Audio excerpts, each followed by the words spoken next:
Good evening. Good to see everybody.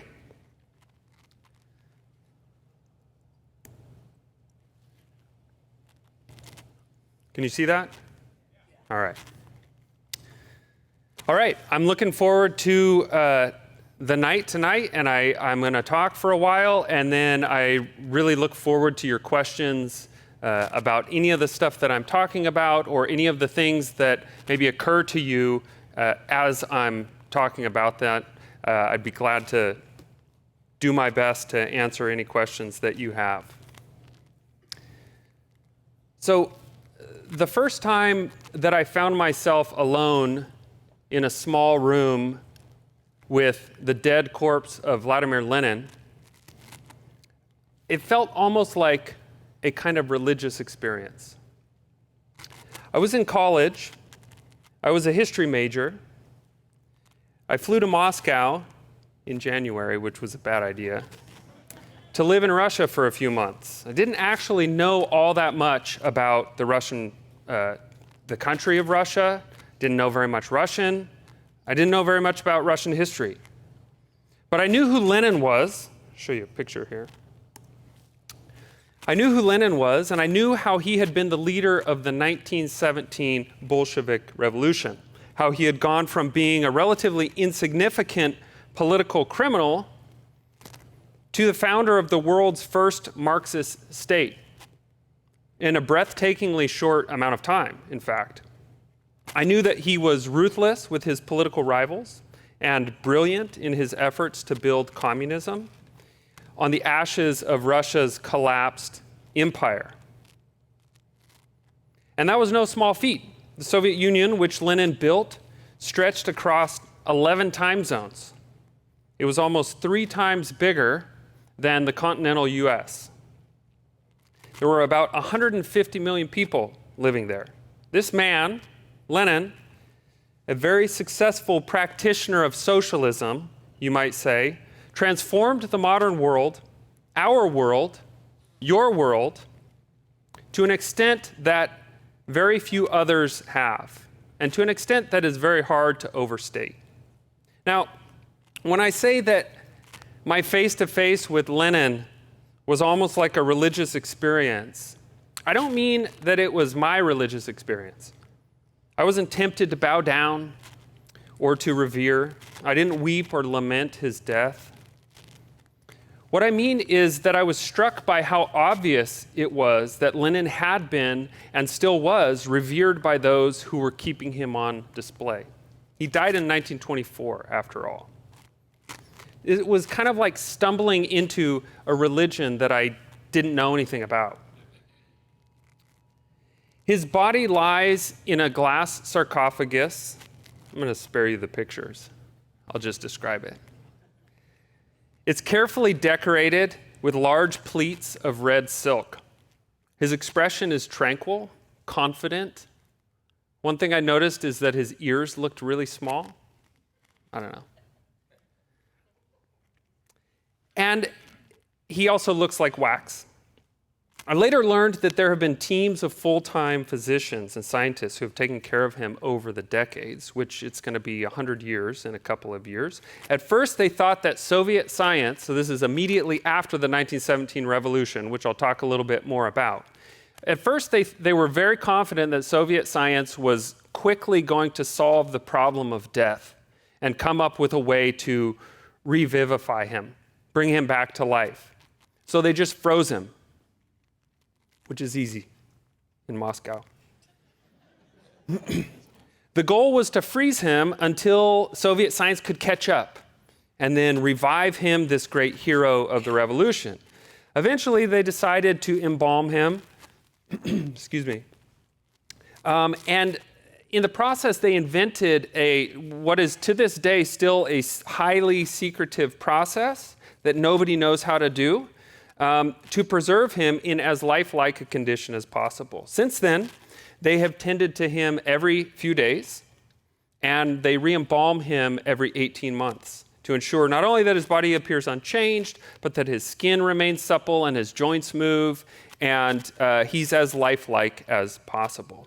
His body is in a grand marble mausoleum Here's another picture of Lenin during the revolution giving a talk. His body lies in this grand marble mausoleum that's located in one of the most hallowed places in Russia and has been for hundreds of years. That is Red Square, just outside of the Kremlin walls, in the center of the capital of the country. The Lenin Mausoleum is a temple. For generations of communists, it was a pilgrimage destination, people who wanted to see his relics. I said I was alone in the room with him, but that's actually not true. In his viewing chamber, there are members of the Russian Federal Guard with weapons who stand at attention.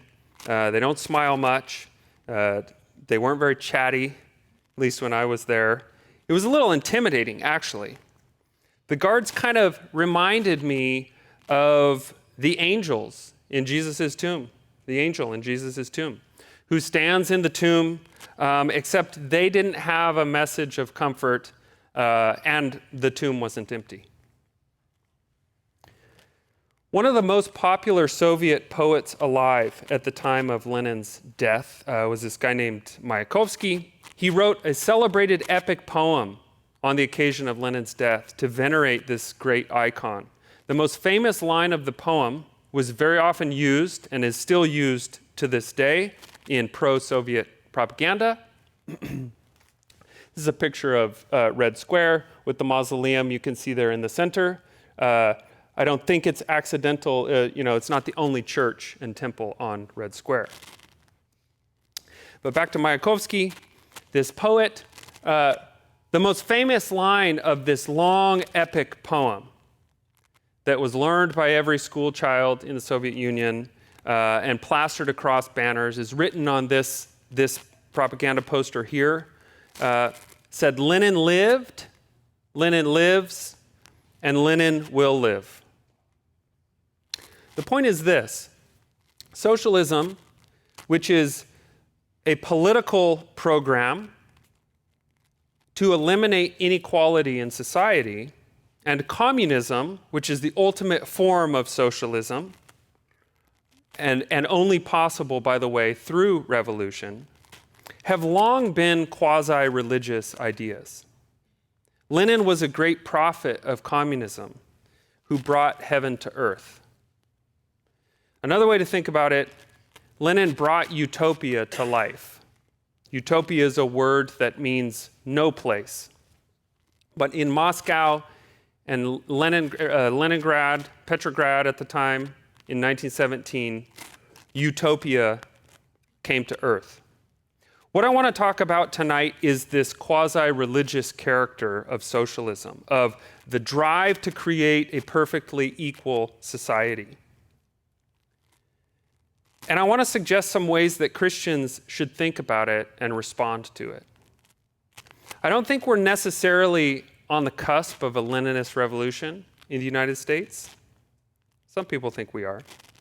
I don't think so.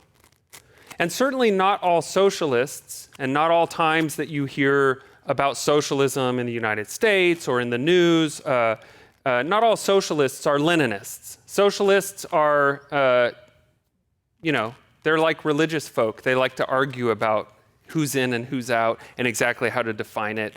And there are all kinds of different socialisms. And certainly, however, interest in and attraction to socialism and Marxism in particular, and I'll introduce you to Marx in a little bit as well, he's another important character in this story, is on the rise in the United States. Many of you are probably aware of this. Something like 40% of Americans of voting age currently have a favorable view of socialism. The numbers are even higher when you talk about people younger than 35. They're now kind of, I guess maybe affectionately, depends on who's saying it, they're known as millennial Marxists. There's been a revival of Marxism and interest in Marxism in the United States in recent years. Many of you have probably also realized that the leaders of our own popular social movements towards our own kind of woke-topia are motivated by a vision of a world without inequality, a world of equity, to use the new and improved term, a world in which suffering, oppression, hierarchy have been erased. As I mentioned, not all socialists are Leninists or Bolsheviks, to use the name of the party that Lenin, the Communist Party that Lenin founded.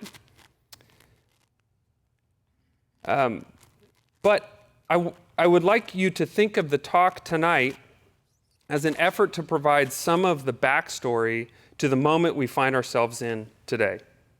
I'm a historian by training, so I try to understand our world better by making sense of the past. I'm also a Christian, so I believe that I belong to a political regime that's not of this world. We call it a kingdom. The kingdom of God is also about freedom from oppression, about redemption from suffering, and about building a new world. But these things are defined very differently in the Bible than they are in the writings of Marx or in the political actions of Lenin or in the ways that a lot of people talk about those same ideas today.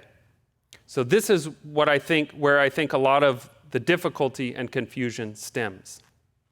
There are a lot of superficial similarities between the ways justice and equality and freedom are talked about today and the way we understand them as Christians. They're defined in particular differently by today's social justice movement, which is a contemporary descendant in many ways of the utopianism that has always characterized Marxism. And I'll be suggesting a few of those connections, and you might notice some of those connections, things that sound familiar, even when I'm not pointing them out. The social justice movement, our own effort to, in some ways, create utopia, has for a variety of reasons captured many of our institutions, including schools, including workplaces, including churches. There's by now a lot of great teaching out there about this from a Christian theological perspective. If anybody's interested, I'd be happy to give some suggestions of the things that I read and the things that I've listened to that have helped me understand our current cultural moment. What I hope to offer is a little bit different. It's a historical perspective when it comes to the underlying motivation in much of the what many have called the neo-Marxism that's showing up around our country now. So,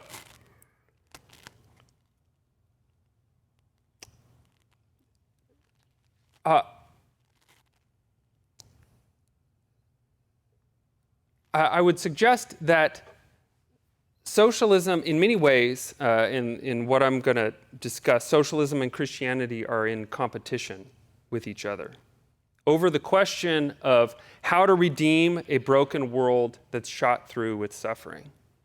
The competition is fundamentally a philosophical or a spiritual or a theological one, not, I would argue, fundamentally a political or economic one. Christianity is not an economic system. Christianity is not a political system in the same way that socialism is. Here's where you may disagree. Both critics or fans of socialism in the room, but this is unfiltered. So my understanding is I'm supposed to offend as many people as possible. Christianity is a way of seeing the world mediated through beliefs about God, about humans, about human nature, about the universe that come from the Bible. It's big, in other words, bigger than socialism. It's transcendent. It affects the way that we see everything. And it's bigger than what we see as well, what many people refer to as a worldview. So, let me try to address a couple of questions. How did revolutionary socialism or communism become such a successful movement in history? So just a parenthetical, especially for those of our younger folk in the room. Long before you were alive, there was a thing called the Soviet Union. And back in the 20th century, 35% of humanity lived in a Marxist regime. Right? So this is not a fringe phenomenon in history. It's a tremendously significant movement, and as we've seen, it's one that in some ways is increasingly relevant today. So the question is, how did it become so successful in such a short amount of time? Before we get back to the Russian Revolution, and Lenin, I want to go back a little bit farther in history to explain the idea of socialism from its founding. So this is a century or so before Marx comes along and Lenin. Socialism, like Christianity, includes a basic conviction that there's something wrong with the world and that there must be a solution. For Christians, what's wrong is sin and separation from God. We're no longer in Eden, and we need to get back somehow. For socialism, the problem is social inequality. What's wrong with the world is that society, as it exists, and as it always exists, is an oppressive force. It's characterized by the oppression of one group by another. So one important early influence on socialism was this man, Jean-Jacques Rousseau, a French philosopher who believed that humans were born free and innately good and were only corrupted by civilization, was the term that he used. Civilization was the thing that wrecks everything. We're born free, innately good. As he put it, man is born free, but everywhere he is in chains. That, in a nutshell, encapsulates the central problem, and the central assumption that socialism holds. Man is born free, but everywhere he is in chains. Human nature was actually naturally harmonious, benevolent, and peaceful. So the problem there, this is the point here, the problem, according to Rousseau, is not with human nature, but with society. Okay, so that sets the stage, and this idea of Rousseau's had a very long, well, it's still alive. It has had a very long and prosperous life, including in our own day. It's sometimes referred to as blank slateism, or as in human nature is a blank slate to be written on by external forces. Everything that you are, your personality, your culture, your beliefs, your tendencies, your race, your gender, your sex, are the products of social influence rather than anything innate to you, let alone something that is derived from a creator. You might recognize some of the places in our society where this idea has shaped common ways of thinking. The idea that culture, race, and gender have been, quote, socially constructed derives from this powerful Rousseauian blank slate view. You're not bound by some predetermined mold. Now, there's some truth to this, of course. Culture influences you. You're affected by your surroundings. You're affected by your environment. There are inputs into human beings that can profoundly shape their minds, their attitudes, their perspectives, their personality. So it's an alluring idea. There's freedom in this view. You're not bound by who you were born as. You can make anything of yourself. You can become whatever you want to become. And this idea of blank slateism also lies at the base of a lot of our educational philosophy in this country. That our children are kind of lumps of clay, and we put them in class, and then we are giving them inputs, and we're shaping them, and we're molding them. It's a very prevalent idea. But Rousseau and the socialist tradition, inspired by him, took this idea even farther. Socialism takes as axiomatic, or as a basic assumption, the idea that human nature is entirely or almost entirely constructed through society. Remember Rousseau, human nature is good, society is bad. If humans are bad, it must be because society is bad. Human nature in this view is radically malleable. That is, it's like a piece of clay. It's flexible. You can squeeze it and shape it almost in any shape that you would like to. There's no essence to humans. We aren't created in the image of God with innate characteristics, therefore. We are blank slates. And on the flip side, society in this view is extremely powerful. It's given the power and the authority to create human beings, essentially. It's the thing that shapes us, that forms us, writes on the slate, to carry on the metaphor. Blank slateism is an extreme form of social constructivism.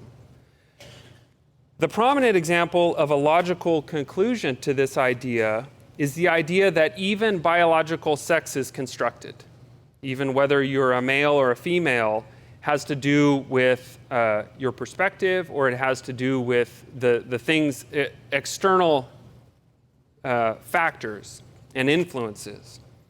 Or in the common lingo that's increasingly become prevalent and in some cases enforced, you are assigned a particular sex at birth by the doctor. The doctor doesn't document whether you are a boy or a girl. The doctor essentially decides. This is a kind of at the logical end, or the extreme end of this blank slate idea. But we're getting a little ahead of ourselves. So let's go back to the first socialists, who took this idea that the source of our most fundamental problems was the structure of society. And they concluded that the fix, the solution, was to re-engineer society. The driving principle behind these early founders of what would become called utopian socialism was that hierarchy is bad, and that hierarchy characterized every aspect of human society. They railed against aristocracy, so this is still the day and age of kings and queens and princes and the like. And they railed against the authority of the church, which in France was the Catholic Church predominantly, and they railed against the God who stood atop the church. One of the founders of this movement in the early 1800s penned a manifesto of the equals, it was called. So the idea of equality animated the French Revolution and animated this particular individual. He was also a very vocal advocate of what he called true atheism, which was very rare in the 18th century for outspoken atheists. He proudly insisted that he had no more need of God than God had need of him. To believe in God, let alone to submit to him, on this view, was simply another form of hierarchy and therefore another form of oppression.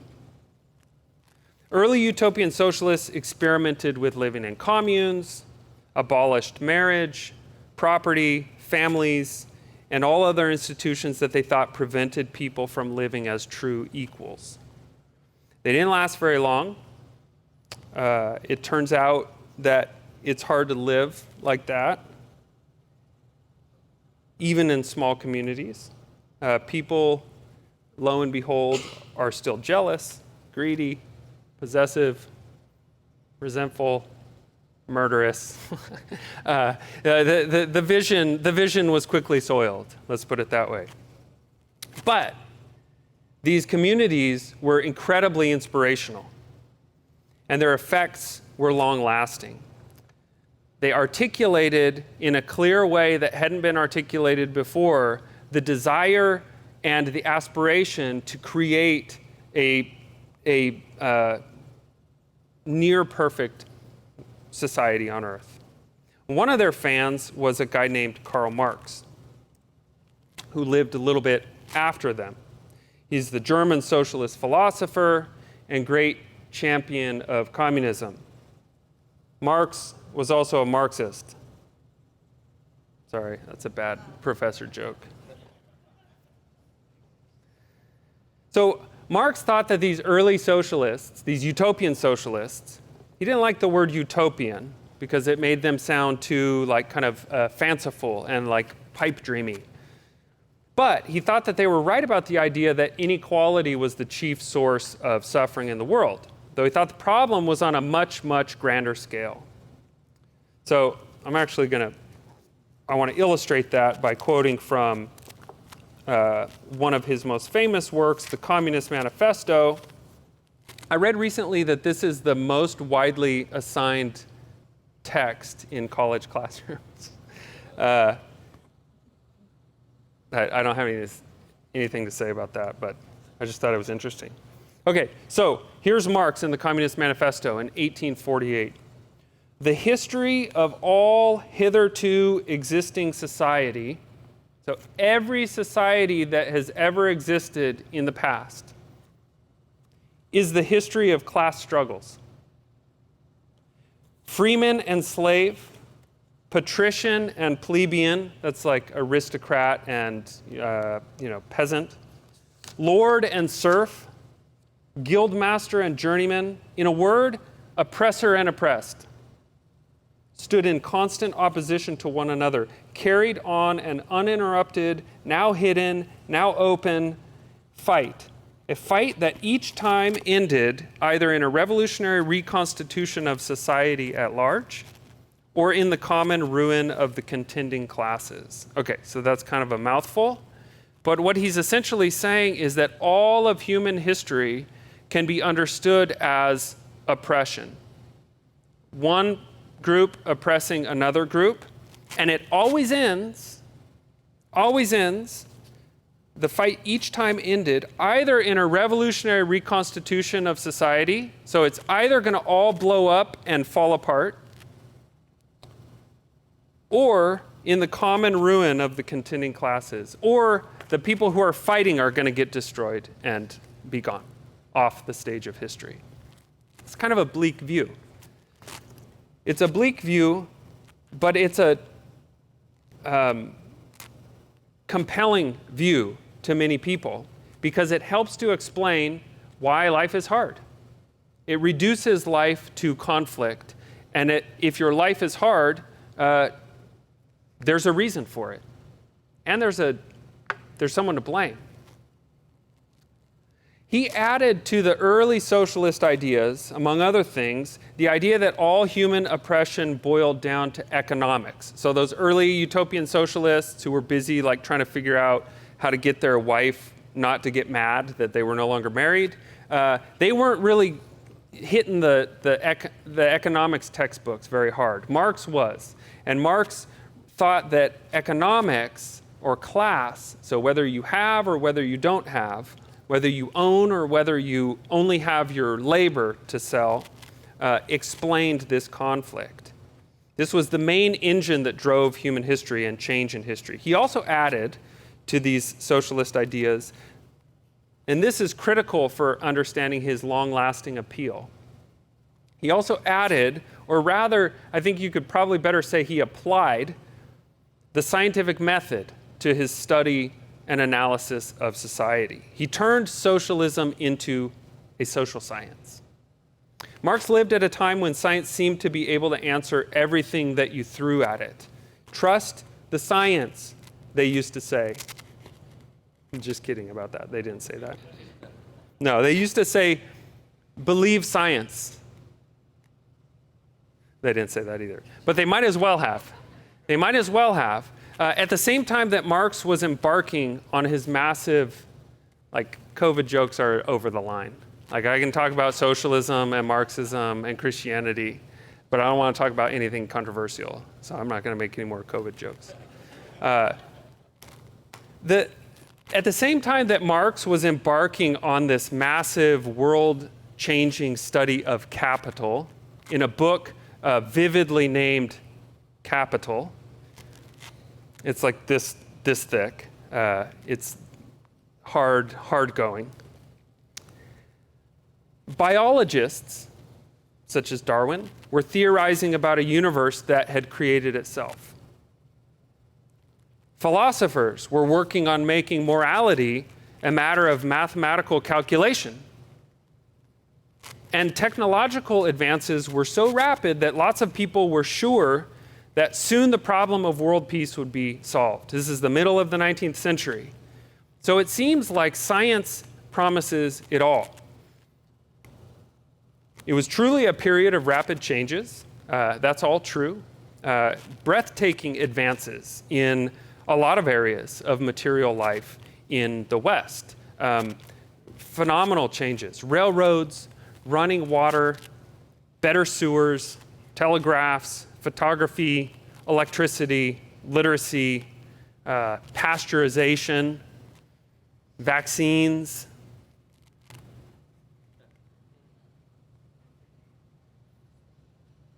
Anthony Fauci was already doing gain-of-function research. I tried to resist. And it made sense to nearly everybody at this time that society too could be engineered, just like electrical current. Designed, controlled, perfected. For all the advances in technology and human knowledge, life was still hard. And for some, it was actually getting harder as progress advanced. Imagine being a pregnant woman or a 10-year-old kid in a coal mine or in a factory. That wasn't good. In many ways, being a poor industrial worker living in an urban slum was far more miserable than it had been being a poor peasant out in the countryside. I mean, peasants could grow their own potatoes. You know, you might be living in illiteracy and squalor, but you had a patch of land and you weren't going to starve to death. And you had your family around you, right? There are all kinds of reasons that a lot of people, for very good reason, saw progress as dark and unattractive. Peasants could rest when it was snowy outside. They didn't have to plant all year round. But if you worked in a textile factory with electrical lighting, you could work around the clock. They were housed in shanty towns, industrial workers, in this new, great, modern world. And the advance of modernity, many people saw, not just Marx, had a dark underbelly. Technology was a gift and a curse at the very same time. Anything or something that anyone who spent more than 3 seconds thinking about social media realizes. It's the same today. In fact, the economic system in the 19th century of capitalism, which Marx thought was the key source of injustice in the world, had grown so powerful and pervasive that it could only be overthrown through revolution. Systemic problems demand systemic solutions. Some socialists thought that reform or incremental change could bring about a communist society. Marx, and then his follower Lenin, and many others thought this was impossible. The only solution, according to Marx, was revolution. Not metaphorical revolution, not mental revolution, not reform, but literal, complete dismantling of existing social and political order to build from scratch. This was the gospel of Marx. The gospel of Christ is that God promises a way for sinners dead in their sins to be made alive. God removes a heart of stone, and he replaces it with a heart of flesh. The gospel of Marx is that socialists promise a way for the oppressed and downtrodden to be emancipated. Socialism removes the system of oppression and replaces it with a system of equality. The only way to do that is revolution. To continue this analogy with Christianity, revolution in Marxism functions as a kind of collective conversion, a great awakening to the oppression all around that Marx realized most people don't see. They don't even realize that they're oppressed. But they need socialists to help them see it and to compel them to do something about it. Okay. So I'm suggesting these are some of the reasons why this vision in the 19th century was compelling, is compelling today. It's a promise of emancipation. But that brings us back to Lenin and Russia and the first ever Marxist revolution in 1917. And here's my question here. Why were there so many people who supported, for that matter, so many people who support the building of socialism or the aspiration toward communism when the revolution, in fact, turned out to be so violent? Now I'm going to tell you a little bit about how the revolution went in 1917. The revolution was, I would argue, this is neither here nor there for us, but I guess it's worth saying and pointing out, the 1917 revolution was the most important event in the 20th century. This continues to prove to be true with the growth of the millennial Marxists in the United States, but not only that. It shaped the world for an entire century. 1917 was the beginning of a cascade of Marxist movements around the world that affected literally billions of people. Its promise of not only creating a new society, but of creating a new man, a new human nature, has been totally convincing to millions and millions and millions of people. It's also cost tens of millions. Some people have estimated 100 million people's lives. Okay, so that's strange, right? That's a bit of a puzzle. The promise of emancipation comes at such a high and great, enormous, and obvious cost. People argue about the numbers, and some people exaggerate them, and some people downplay them. But nobody seriously denies the fact that the Soviet Union, Maoist China, Cambodia, and so on, were murderous regimes. Nobody denies that. So that's a puzzle. How can it still be attractive? Even more of a puzzle to me is how can the promise to make man into an egalitarian masterpiece result in the death of millions in the first place? How does that even happen? It's strange. So that's, I would suggest, an important question to think about. Why would people sacrifice so much? And the answer, I think, has to do with their commitment to building a new world informed by social justice and the principle of equality. The ends, in other words, those are great ends. And in the minds of millions, those ends justify the means. Let me give you a few examples from the Russian Revolution. I'm not going to tell you the whole, or really very much of the story of the Russian Revolution and how it happened. That's not really my point here. But I want to try to kind of convey the ideas that were motivating it and the commitment to it. I'll give you a few examples, how the drive to regenerate humanity and create a new world and, in fact, a new universe, as you'll see, showed up. There might be lessons to be learned by us about how revolutions happen in history, but we'll see. For starters, consider the following description of the purpose of the revolution by another famous poet at the time. Poets and artists were very important to the revolution. And someone who had jumped on the Bolshevik bandwagon when the revolution was ramping up in 1917. He lent his considerable artistic support to the cause of revolution. His name was Alexander Blok.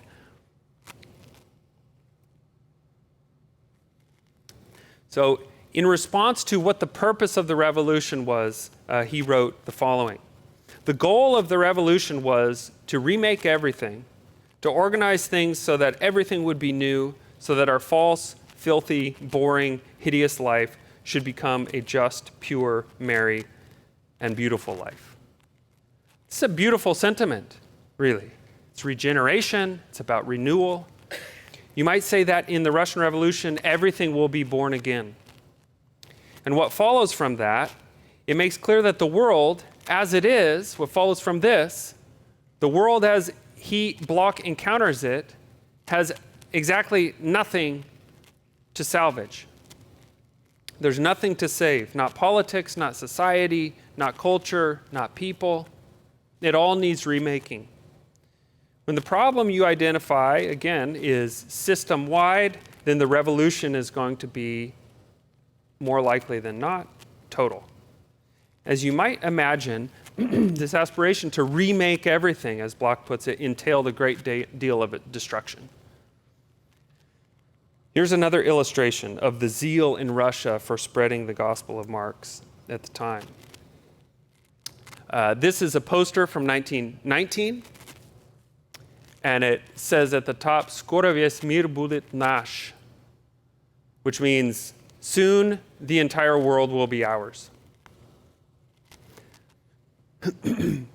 I find it interesting that they're actually not looking at the world at all. So that's actually kind of a modest aspiration, you see, because they're looking off into the galaxy.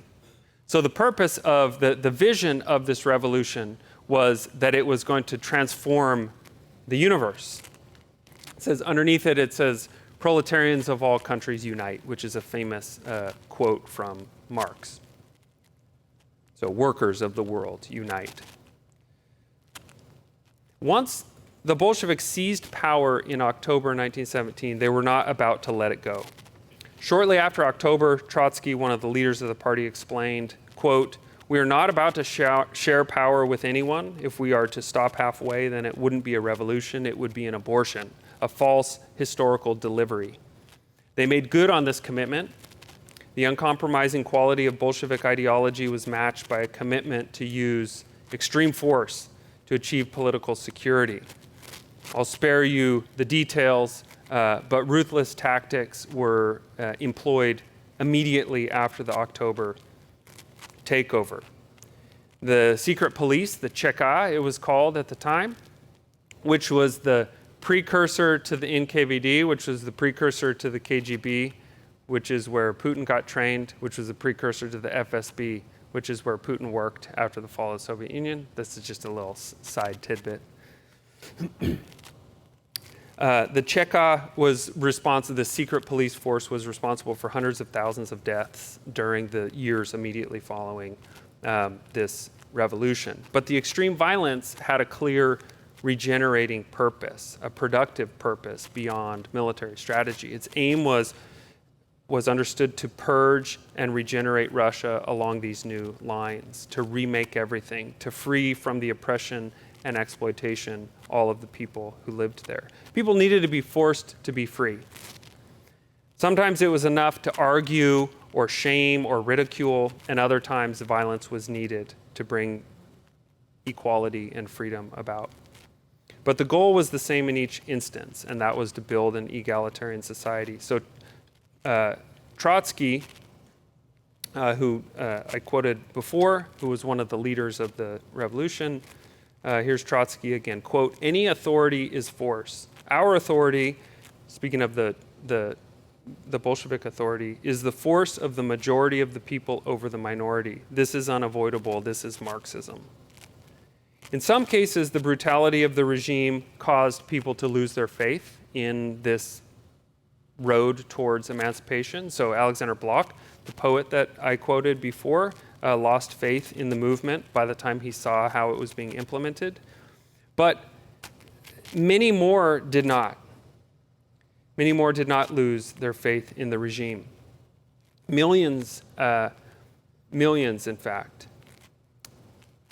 In the process of the revolution, Lenin succeeded in seeing it to the end. The Bolsheviks won. It took 5 years of all-out civil war across the entire country for it to end from 1917 to 1922.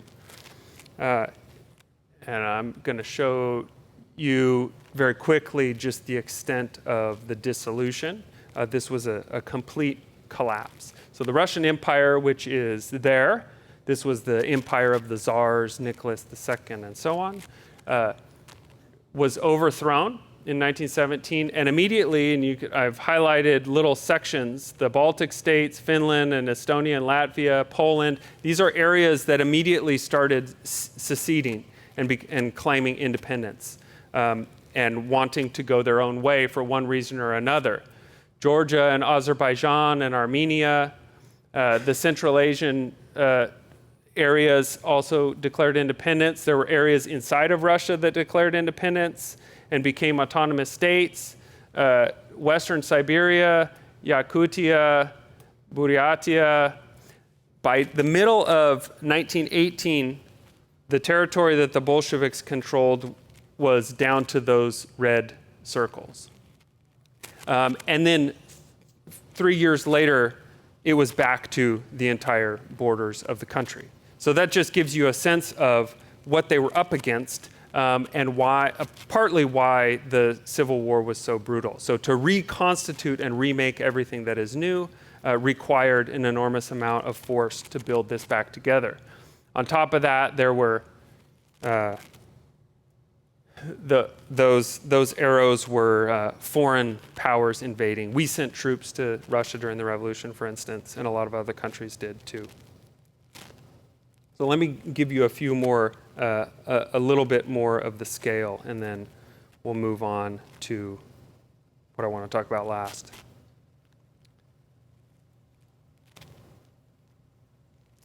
Russia lost 2 million lives from fighting or disease in World War II.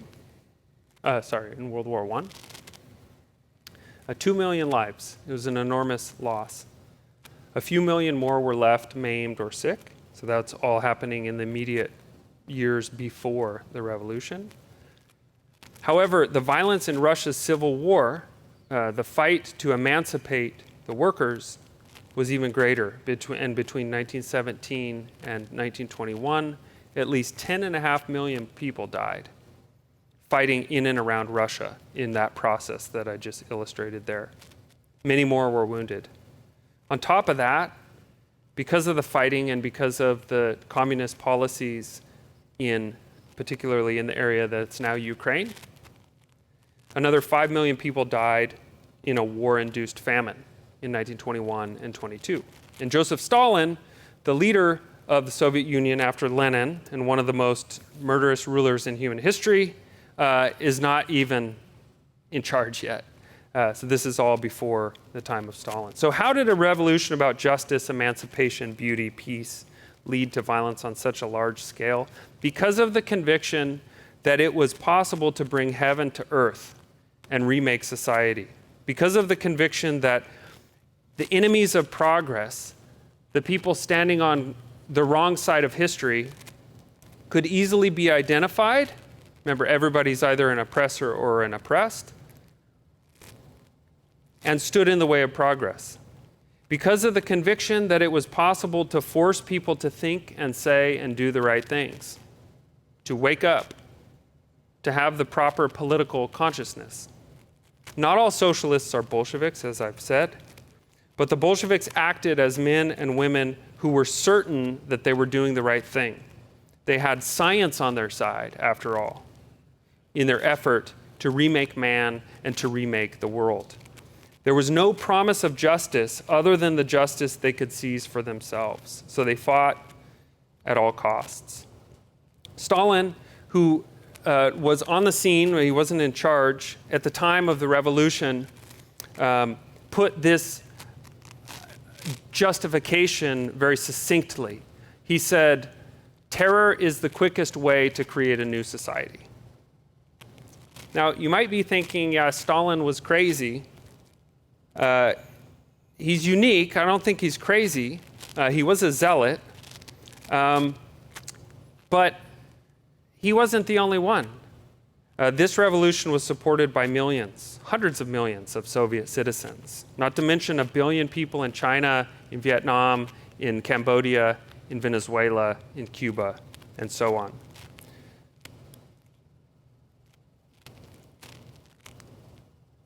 The revolution, in other words, tore down in order to build. Destruction was a means to making something new. That's why it could be justified, that level of violence. Despite all of Marx's disdain for the utopian socialists who came before him, he thought they were kind of, again, their head in the clouds. The first Marxist revolution in history in 1917 wasn't less utopian. It was rather just utopian on a different and much bigger scale. So, finally, how should Christians think about all this? After Stalin, after the time of Stalin, during whose reign approximately 30 million Soviet citizens were killed, Mao, who was responsible for tens of millions of deaths, 1.5 million during the Cultural Revolution, crackdowns in Eastern Europe by the communists in the 50s and 60s, and not to mention the collapse of the Soviet Union. The whole thing dissolved and disappeared so that I didn't even learn about this in school when I was in the school in the 90s. Right? It vanished from relevance to us, off the radar. I don't think that's irrelevant to where we are now. Support for Marxism has been a hard sell, yet it persists. It's hard to defend such a system, but it continues for many to promise this solution to the universal problem of human suffering. Christians call this problem sin, human nature. But if you believe that human beings are blank slates and formed and influenced and created by social and cultural forces, then the problem in the world must lie with those social and cultural forces, and they need to be rebuilt. And it probably will require force. So this idea has been further developed after Lenin. Herbert Marcuse, who's been a very important influence for many of the critical theories that many people are talking about these days. He wrote in 1967, quote, "It seems to me inevitable that some intervention must occur in some way and that the oppressors must be suppressed in some way, since they unfortunately will not suppress themselves." In another very prominent philosophy, or another prominent communist philosopher who's still writing today, and was actually one of my teachers, has written very controversially about Stalin and various aspects of the Stalin era. Some people have detected a certain kind of nostalgia and affection. He wrote, when asked about the question of revolution and about transforming society in a communist direction, he said, "And so the answer to the question, how should we conceive the apocalypse?" Again, the religious language. The answer to that question, how should we conceive the apocalypse, has to be just don't think about it. So socialism has become increasingly utopian again. What makes it utopian is that it's an effort to bring heaven to earth. I want to suggest, after all of this uplifting talk, a few ways that Christians should think about this. And I hope you'll have some other ideas, and I look forward to hearing some of them. These are the three things that strike me. Number one, speak the truth and be humble.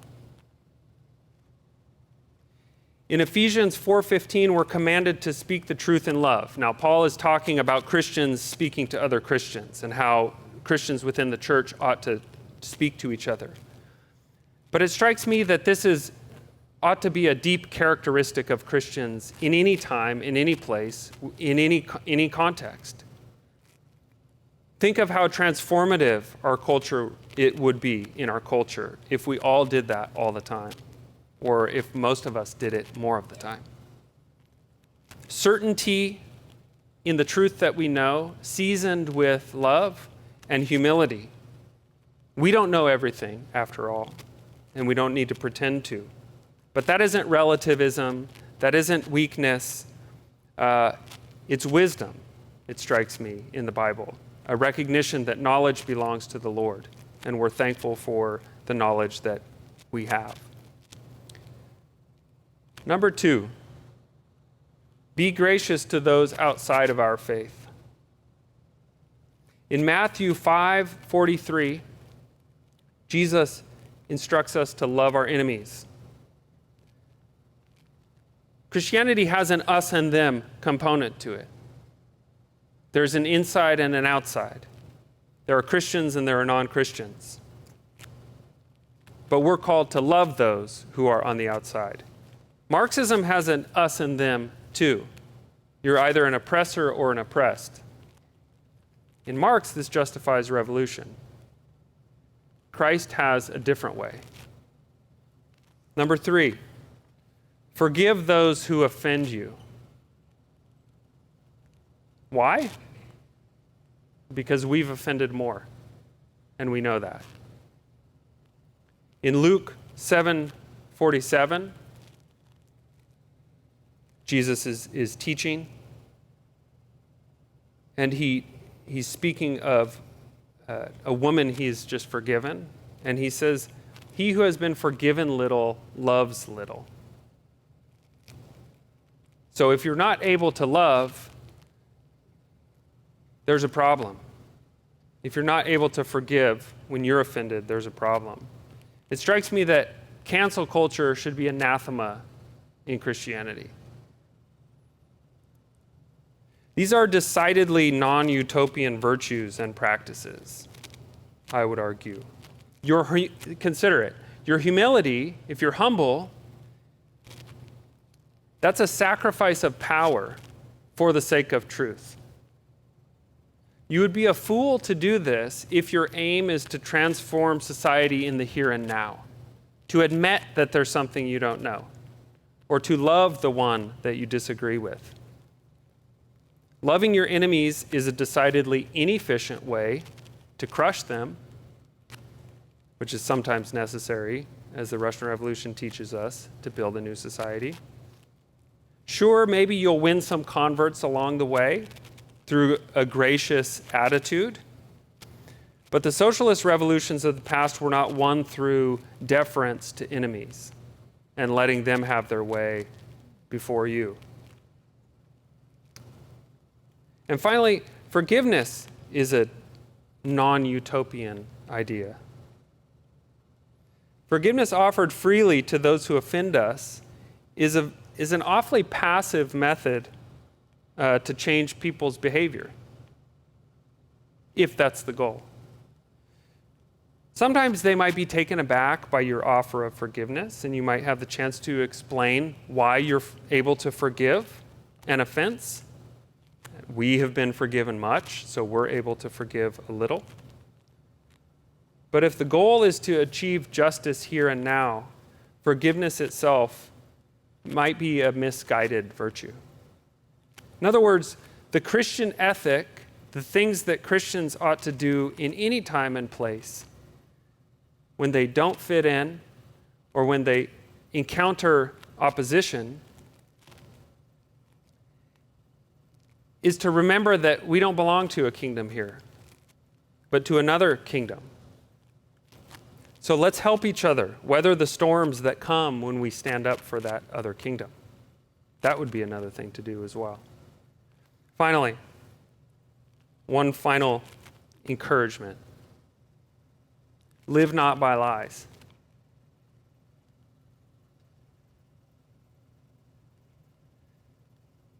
Alexander Solzhenitsyn, who was a Christian and a Soviet dissident in the 20th century, was arrested in 1974, and on the day that he was arrested, released an essay with that title, Live Not by Lies, addressed to his fellow Soviet citizens. And I want to read to you a couple of sections from that. He writes, "Our way must be never knowingly support lies. Having understood where the lies begin, and many see this line differently, step back from that gangrenous edge. Let us not glue back the flaking scales of the ideology talking about the Soviet ideology there and the conformism that by the 1970s it had compelled. Not gather back its crumbling bones or patch together its decomposing garb, and we will be amazed how swiftly and helplessly the lies will fall away, and that which is destined to be naked will be exposed as such to the world. And thus, overcoming our temerity, let each man choose. Will he remain a witting servant of the lies? Needless to say, not due to natural predisposition, but in order to provide a living for the family, to rear the children in the spirit of lies. Or has the time come for him to stand straight as an honest man, worthy of the respect of his children and contemporaries? And from that day onward, he will not write, sign, publish a line distorting the truth. And he goes through and gives a list of recommendations to his fellow Soviet citizens. And one last quote from Solzhenitsyn. He says, yes, at first, that is, not going along with lies that you see around you. At first, this will not be fair. Someone will have to temporarily lose his job. For the young who seek to live by truth, this will at first severely complicate life, for their tests and quizzes, too, are stuffed with lies. And so choices will have to be made.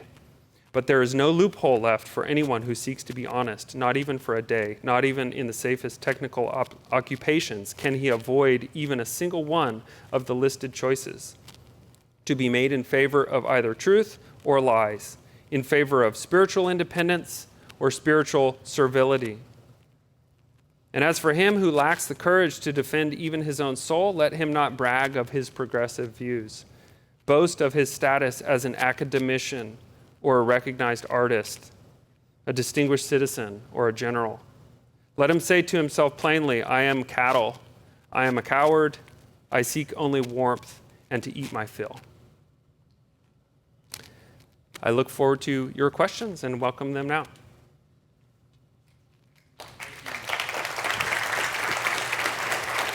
Thank you so much, Dr. Rainbow. If you, for chance tonight, have children in childcare, we'd ask that you'd grab them for the next 30 minutes. We'll do a Q&A with Dr. Rainbow. Feel free to either take a picture of that code and you can send a question, or you can just throw your hand up and I will find you and bring a mic in your direction. Maybe a question to get us started while people are thinking or potentially scanning. One of the things that you had brought up was the blank slate-ism. I was curious, from your experience studying and then engaging with college students now, what is a way in which you've found to address that as a presupposition that we are blank slates in your conversations with people who might assume we are as opposed to inherently sinful, for example? Maybe some tips or things that you've done in the past or ways you've broached that subject with others? That's a good question.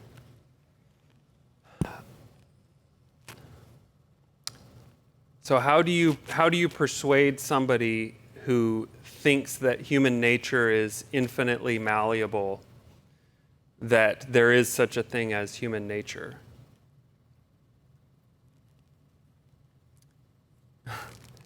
It's hard because it seems so obvious to me. One of the, maybe I'll answer that question a little bit of a different way, where it's come up more often in my teaching, where we'll have conversations about whether or not somebody thinks something is inherently right or wrong. And very often the response is, right for me, right for you, depends on your culture, depends on your upbringing. So it's a social constructivist. There's a blank slate assumption behind that. And that is, you're born into this world and it's like a lottery, right? You're going to get born in a particular place, and all that constitutes morality and all that constitutes what you think is right and wrong and what you think is good and bad just depends on your culture. And I have occasionally taught an essay by this old essayist, it doesn't matter, called On Cannibals. This guy was writing in the 17th century. not that long after like the New World was discovered, and all these reports were coming back to Western Europe about all of these far-off places that had very different norms and mores than Western Europeans. And so this essayist was grappling with the question of, I heard this story about this whole civilization and this whole culture where eating other people is normal. And in fact, it's virtuous. And he goes through and he's kind of wrestling with it. He's like, what am I supposed to make of that? And he said, I don't think eating people is okay. And so he, it's a very thoughtful essay, but he's a kind of, very early example of, what you might describe as a kind of slippery slope to moral relativism. And I couldn't get a response from my students about, I was kind of assuming like, cannibalism is bad, like, how do we know it's bad? And I was getting these really like kind of mealy-mouthed responses, and I finally backed up. I was like, hold on a second. So who here thinks cannibalism is bad? And no one raised their hand. Because we had just read this, this kind of anthropological examination of how, other people think it's good. And it had completely just frozen the entire class. It was like, 15 people in the class. And I stopped and I was like, so you would eat your uncle? And it's like, well, I mean, if I lived over there, I would, right? And so it was this, I guess my answer to the question is not specifically about the blank slate. That hasn't come up that many times explicitly, but the moral relativism and the unwillingness to say that even if I don't know exactly what it is, there is such a thing as truth, as right and wrong. That's very, very difficult to get anybody to go on record as supporting. And that's a function of this, what is called social constructivism, this idea that human nature is just a blank slate, and everything that you know and believe and value is an input to you from the time that you were born until now.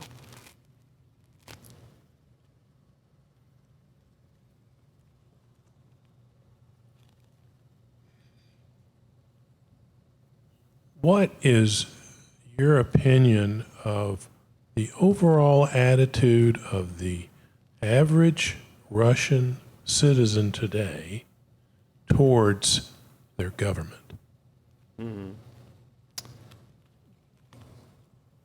Favorable. Their attitude is favorable.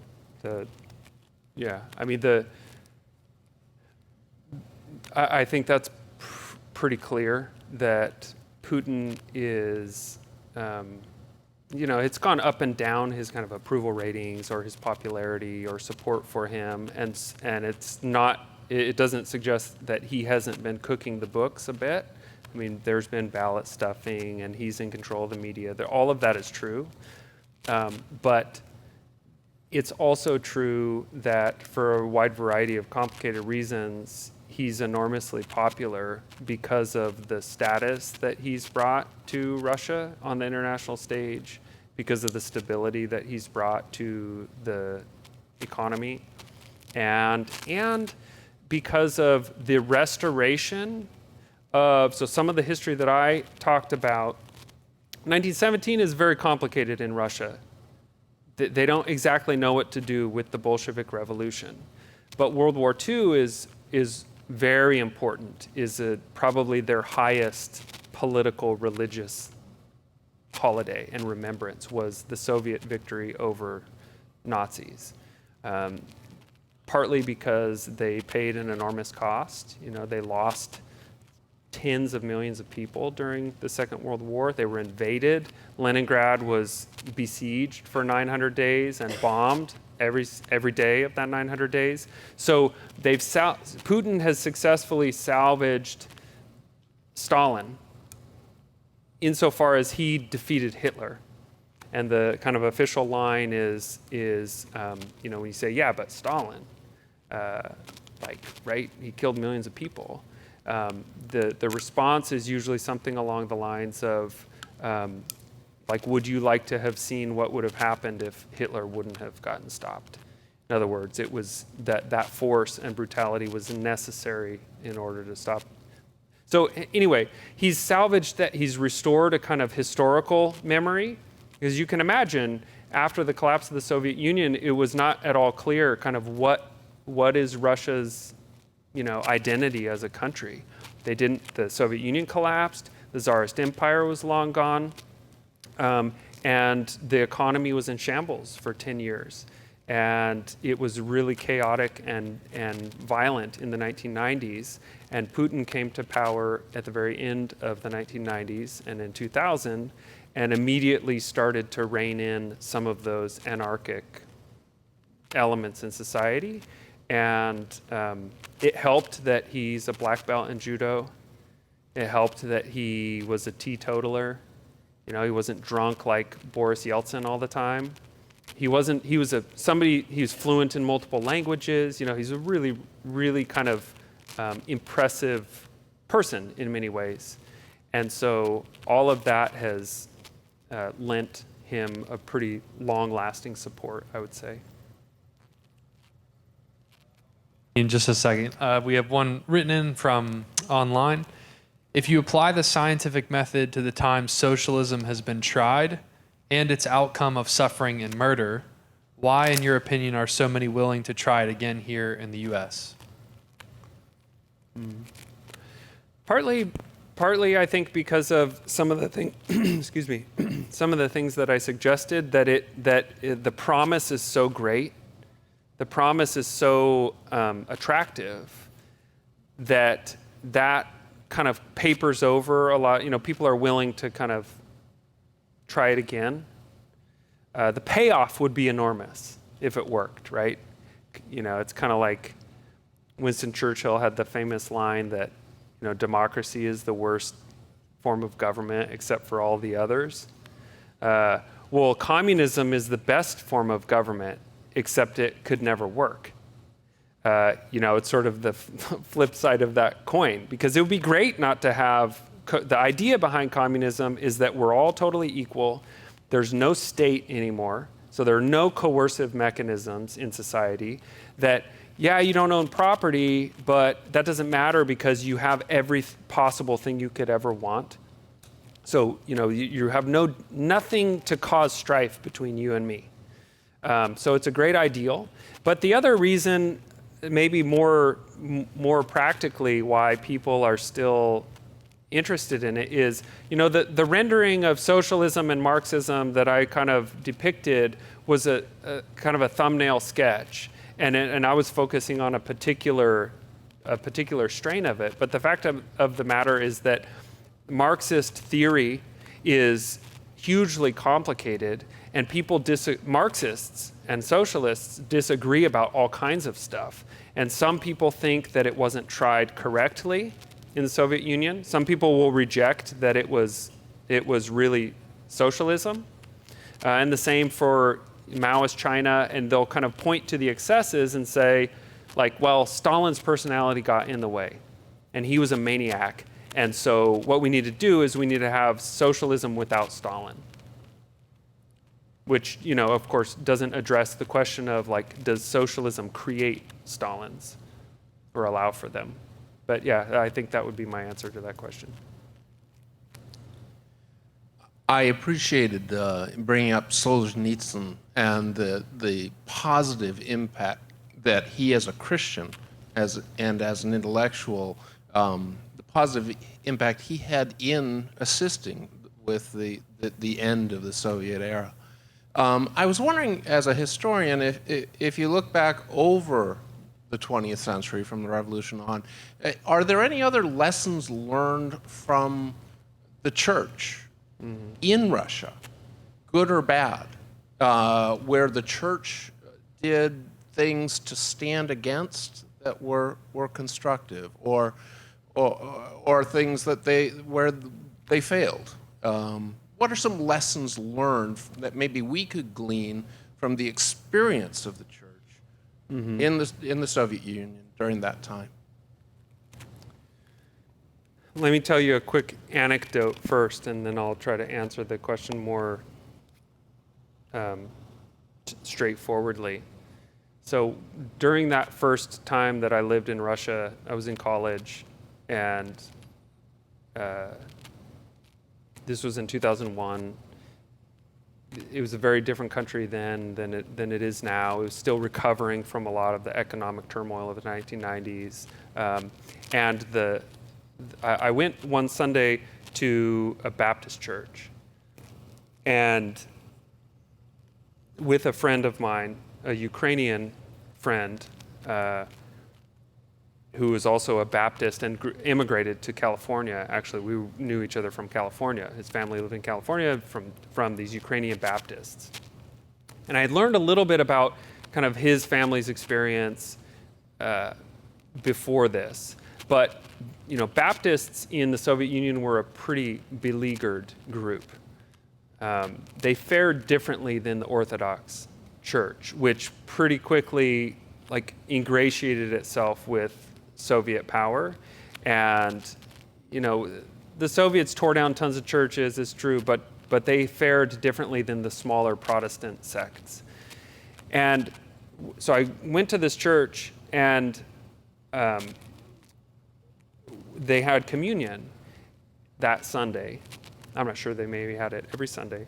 And the way that they gave communion was that the two of the pastors walked around with the cup and the bread, and they gave it to everybody individually. And it was a pretty big church. It was bigger than this space, and it was packed full. And they were coming down the line, and I was kind of it was a neat experience to kind of commune with these people that I didn't understand much Russian at the time, and it was kind of but I was moved by it. And they got to me, and I don't know if I still don't know how they have foreigner radar, they just know you're not Russian. And they got to me, and they stopped, and they asked, "Who are you?" And they wanted a testimony. Not my testimony or something like that, but they wanted to know who I was. They weren't going to just let me in. And Vadim, my friend at the time, he sort of responded for me. He said he's a Christian, and he's, and we're here together, we're Americans, and that kind of thing. And so they let me take communion. And it was jarring. It was jarring, and I felt really outside. And then I felt really inside. And I guess why that story comes to my mind with your question is that Russian Christians or Soviet Christians, they knew who their family was. They knew what kingdom they belonged to. And they were not shy about, because they didn't have a choice, about having those lines very clear in their life. There are people you trust, and there are people you don't trust. There are people that you are going to have communion with, and there are people you're not going to have communion with. Now, there are all kinds of theological things, different churches do it different ways, and I realize all of that. I loved that experience, and it taught me a lot about the legacies of being an embattled minority. So that leads me to kind of the, maybe broader response to your question, which is, I think there's a lesson to be learned in, I hope the church doesn't get persecuted. I pray that doesn't happen. I don't want that to happen. But there's surely a lesson to be learned from Christians who live in a society where it's absolutely crystal clear that you either bow the knee to this God or you bow the knee to this God. And, again, thank God, we, in my lifetime, certainly, we've never lived in a society that's like that. But I think it's easy to forget that. So, for instance, with recent kind of demands and changes and things, people being put on the spot about this or that or, the next thing, I think that, in my opinion, there have been a number of Christians who have caved when they shouldn't have. And I think that they were duped. I think that they were kind of lured and coaxed into, well, we're all kind of in this together. And, I'm going to join forces with you because we're fighting for the same thing. And we're not fighting for the same thing. We're citizens of a different kingdom. So that can become like really clear in a society like the Soviet Union. We have a few different write-in questions. I'll try and do two at once. The first is, what are some aspects of socialism that are a contradiction to the gospel that are also taking root in the church? We'll probably just do that question first. So what are some aspects of socialism that are in contradiction to the gospel but still taking root in the church?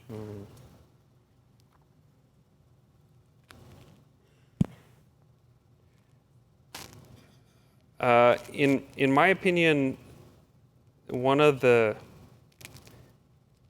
main ones is what I would call the re-tribalization of American society. And in Ephesians, Paul tells us that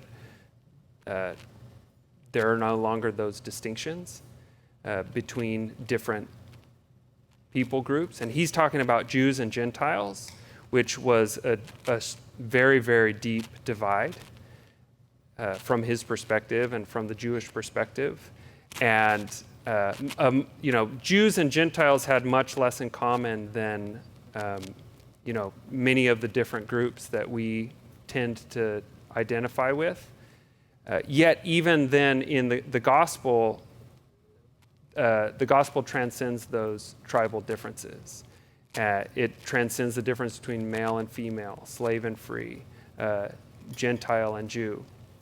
And so I think that the idea, I've been in a few experiences in some church settings where there was a kind of, it's basically like the stuff, maybe some of you have encountered some of it. It's like the thing kind of going around corporate America and that's ubiquitous now, certainly at universities, where you are put on the spot to identify with your race or with your gender or with your national background or something like that.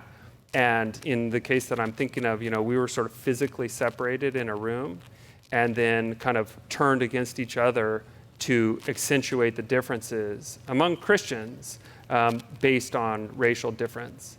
And to me, that is a pretty serious challenge to the gospel, because it seems to me that, the gospel has something to say about the nature of justice, the nature of unity, and speaks pretty explicitly about that stuff. I mean, another specific maybe example would be the idea that's pretty popular and gets kind of trickled down into all sorts of watered down ways, that there's a kind of generational guilt in various settings, and that there needs to be a kind of like collective repentance for the sins of the past. And to me, that is also difficult to reconcile with the notion of justification that Protestants have traditionally worked out. That justification happens, that is, you're made right with God, your sin is accounted for based on the work that was done on the cross by Christ, and you access that justification through faith in Christ, and your sins are forgiven. And I think that a lot of Christians have carved out some exceptions that were sins that were not forgiven on the cross, and to me that's a problem too. This might be our last one for the evening, although after we close you can certainly ask, because there's a few here that we won't quite get to. But the last question is kind of off of a comment that you made when you had started, asking about your current prognosis on America, with so many people trending in the direction of embracing these ideologies, what your prognosis is in terms of where America you think is heading? Just an easy one to finish. And surely it'll be an optimistic one. Yeah, we'll end on a light note. Everything's going to be great, Stephen.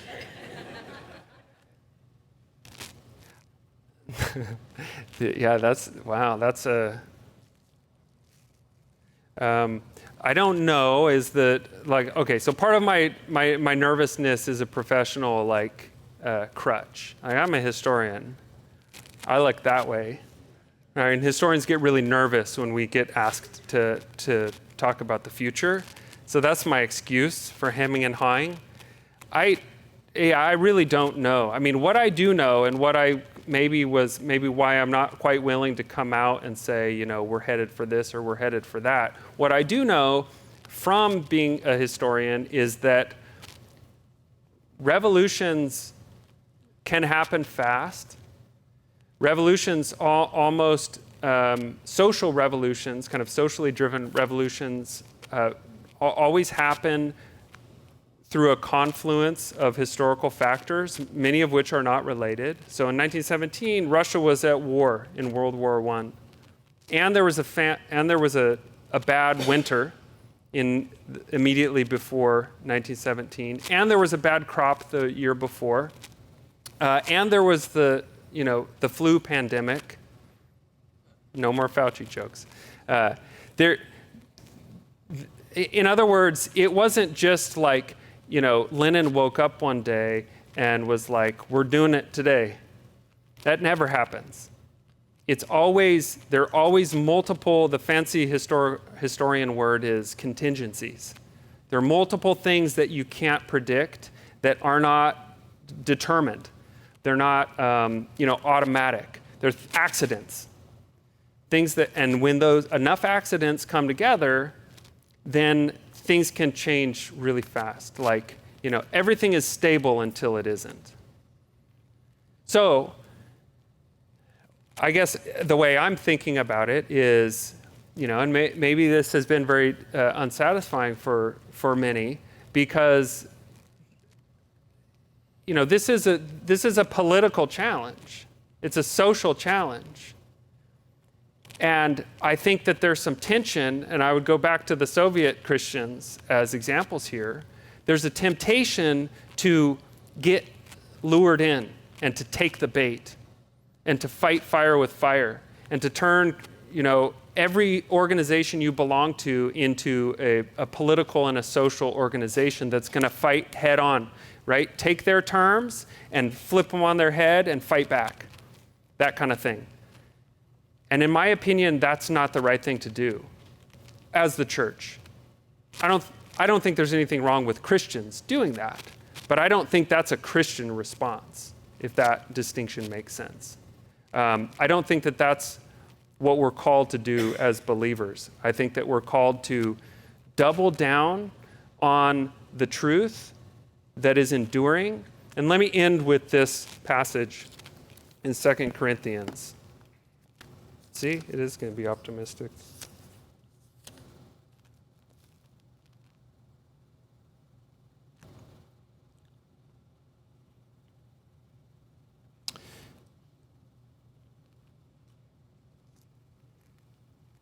In 2 Corinthians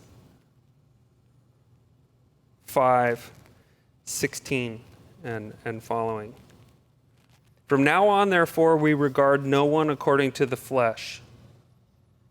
Even though we once regarded, Marxism is materialism, so I think that I think of that. All right, this is the antithesis. We regard no one according to the flesh. Even though we once regarded Christ according to the flesh, we regard him thus no longer. Therefore, if anyone is in Christ, he is a new creation. The old has passed away. Behold, the new has come. All this is from God, who through Christ reconciled us to himself and gave us the ministry of reconciliation. That is, in Christ, God was reconciling the world to himself, not counting their trespasses against them, and entrusting to us the message of reconciliation. Therefore, we are ambassadors for political language there. We're ambassadors for Christ. God making his appeal through us. We implore you on behalf of Christ, be reconciled to God. For our sake, he made him to be sin who knew no sin, so that in him we might become the righteousness of God. We don't live in the worst time in human history. So I think we shouldn't feel sorry for ourselves. We shouldn't constantly be hemming and hawing and feeling like we're a beleaguered minority that everyone is out to get. Not because that's not necessarily true. It might be true, and it might increase. But we have another kingdom that we're members of, and we have marching orders.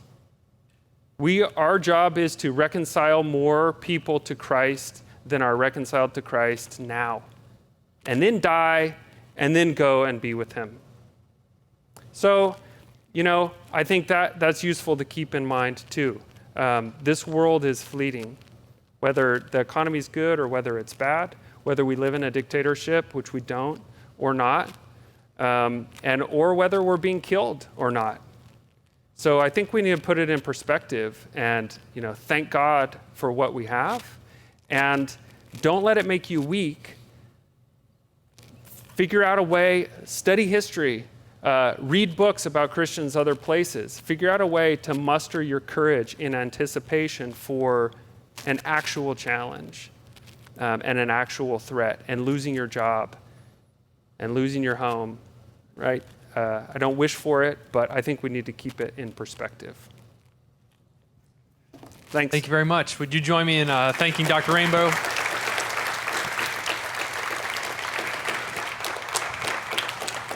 Excellent, and really appreciate your time, especially after such a long day. Thank you all for coming. Know that a lot of you submitted questions we didn't quite get to, so feel free to maybe come up front and ask a few quick questions. Before we do depart, I'd love to pray a blessing over Dr. Rainbow, his ministry with college students, and also y'all as we head into the rest of our week. So let's pray. Gracious Heavenly Father, we're really grateful for the time we've had together to think and to look back and, in a sense, be reminded of your kindness to still lavish your grace upon us. We ask, Lord, that we would be profoundly courageous in the truth that we have and humble at the same time, that we would be perceptive and winsome and bold in the faith, and that you would, as we just ended, that you would remind us that we are made new by grace alone, through faith alone, that we've been made new, and we are now commissioned into the process of welcoming others into that same reconciliation that you offer. We pray for Dr. Rainbow and for his and the many educators that exist in our church, their work with students on a daily basis. We pray that you bless them with favor, their students, that their ears would be open and their minds open to the truth that is available in you and so readily available as we look on whatever field it is that we're studying. And for our church body, whether it's someone as a guest or for the many who are in the room, that you would spark in them a new desire to learn and to grow and to embrace thick skin towards their circumstance, but a tender heart towards you. That's what we want to be about. And so would you bless us towards that end? We're thankful, Lord, for the time we've had together, and we pray all this in Jesus' name. Amen.